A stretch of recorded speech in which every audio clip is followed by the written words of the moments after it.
The cathedral's tower dominates the whole building, even more so when it was newly built in 1886. The surrounding urbanized area was lower than today.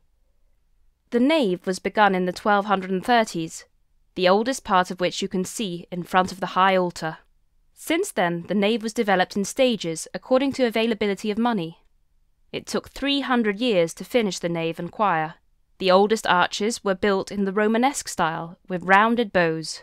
When the Gothic style spread into Östergötland in the second half of the 13th century, the arches became increasingly pointed and the supporting column more sophisticated.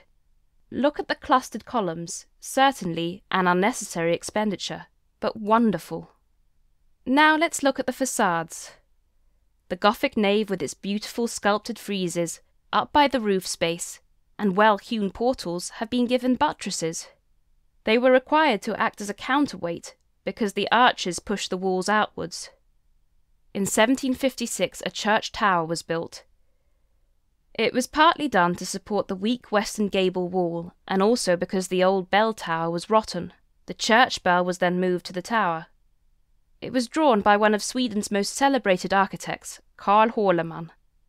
The tower was built in brick and then plastered white. His tower did not turn out so well. It was low and was completed by a low, nearly flat tower head. It did not go so well together with a large nave. The tower has been called tea cosy and other names.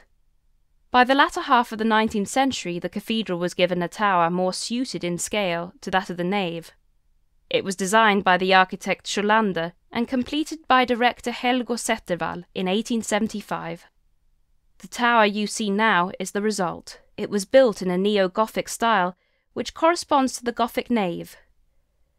There are some who say that it is so ugly it should be torn down, but the 109 meters tall tower is seen from far and wide on the Östgöta plains, and will continue to do so for many more years.